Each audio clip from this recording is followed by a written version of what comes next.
Les deux options sont sur la table. Abroger totalement cette loi unique parce que nag am na lu xaw a bizarre ci réew mi dañu ne woon loi d'amnistie bi dañ koo négocier mu méngoowul ak dëgg ndax loi d'amnistie bi ñu ko andilee ñun dañ ne ànduñu ci bu dee ñi nga xam ne ñoo rey ñoo torturé ñoo gaañ dañ ne loolu dugal ci loi d'amnistie bi ñu ne ñun bu dee loolu d'accorduñu ci bu dee nag loi d'amnistie pour uniquement les faits politiques bu boobaa d'accord nañ ci ñu ñëw ba fii Assemblée nationale ñu ne déet defe naa madame le ministre de l'époque moom la ko député yi fii laaj député Pastef yi mu ne lépp a ngi ci boobu maa nga woon fa ma ne woon ci sama hôtel 5 étoiles bi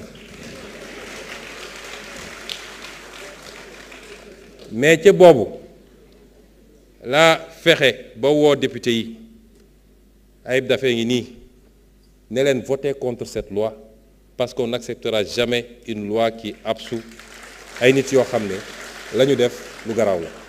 et c'est pourquoi nos députés ont voté contre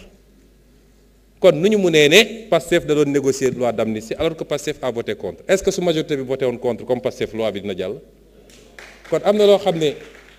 mais problème bi newul foofu comme d'habitude ñoom seen spécialité mooy loolu même si communication la ñuy jàngal mooy toujours il faut polluer l'atmosphère il faut nga fexe ba nërmel xelu Sénégalais yi ñu génn ne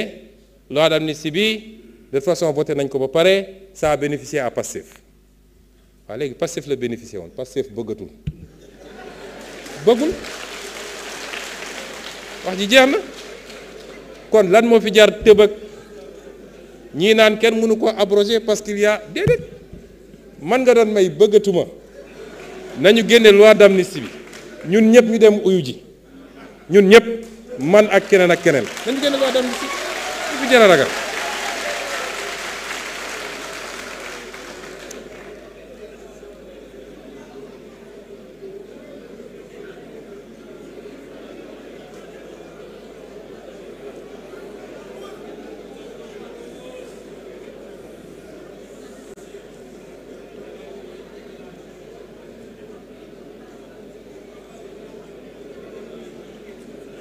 question bi ñu posé également sur l'économie numérique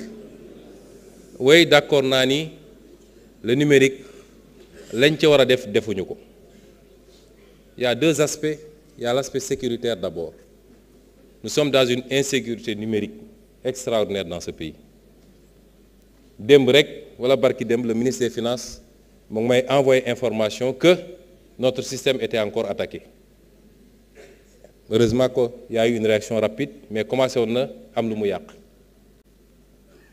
lu bari ci li ñuy utiliser fii comme des logiciels des progiciels maîtriser wuñu ko yoruñu clé yi kenn xamul fu mu jóge tey réew yi nga xam ne dañoo sori torop ci domaine boobu suñu bëggoon bloquer Sénégal tout de suite amaana mën nañu ko def donc premier aspect bi c'est l'aspect sécuritaire wax naa ko barki démb bi may dem ci ndaje xale yooyu nga xam ne c'est la fierté du Sénégal ndax ci domaine yi nga xam ne lu mel ni intelligence artificielle ñu ngi ci def lu am solo mais l'autre aspect c'est que le numérique est le premier facteur économique aujourd'hui dans le monde le premier chaque jour mu wax ko bu njëkk ba soo nee multinationales yi gën a am doole lan lañ lay wax ñi nekk ci pétrole beeg gaz bi Shell BP Total et cetera mais ñooñu tey mennum Google rek soo leen dajalewoon ñoom ñëpp Google moo leen ëpp doole foofu la ñu toll tey l'économie est numérique tey soo demee ci réew mu mel ni Chine numérique bi mi ngi représenter 42% de son PIB la Chine foofu lépp man di demaguma fa waaye gars yi fa mujjee dem nee nañ ma sa hôtel sax da ngay commander robot moo lay andi servir la ça c'est de l'intelligence artificielle foofu la àdduna bi toll. loolu mooy les grands enjeux et les grands défis mais xëy su bëggoon jot nekk ci plateau yi diw jaar na fi diw lekk na lii il faut ñu dépasser yooyu ce qui nous interpelle est extraordinairement grave et si on n'est pas conscient de notre retard on ne pourra jamais le rattraper. Et j'ai l'impression que une certaine classe politique, malheureusement, n'a pas encore conscience de cela. Et comme je l'ai dit, c'est grâce au numérique que la Chine a sorti énormément de personnes, des centaines de millions de personnes, de la pauvreté. Changement climatique bi tam wax nañ ci lu bari, mais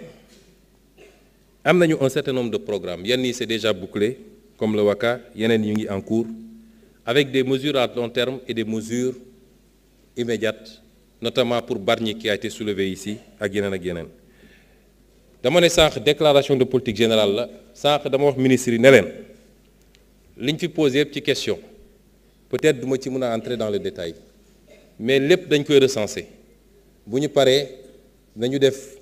un livre de la déclaration de politique générale boo xam ne déclaration bi elle-même ma nga ca mais les questions qui ont été posées et les réponses qui ont été apportées sectoriellement.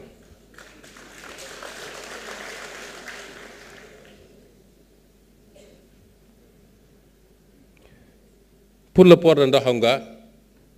ñu ngi ciy liggéey président de la République jox na ma ci ay instructions ndax port bi daanaka infrastructure yi pare na autour de 65 milliards ak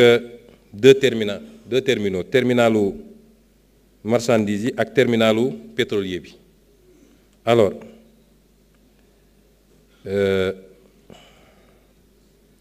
terminal marchandise moom dina commencer fonctionner ci premier trimestre bi janvier février mars.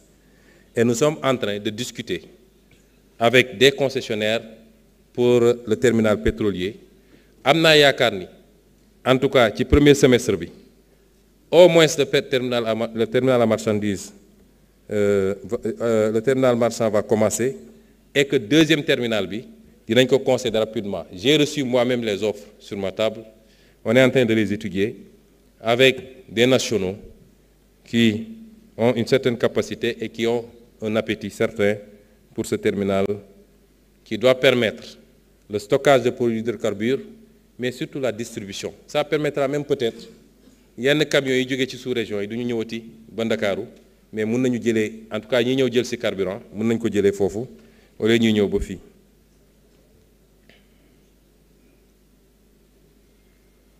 Alors, M. Char a demandé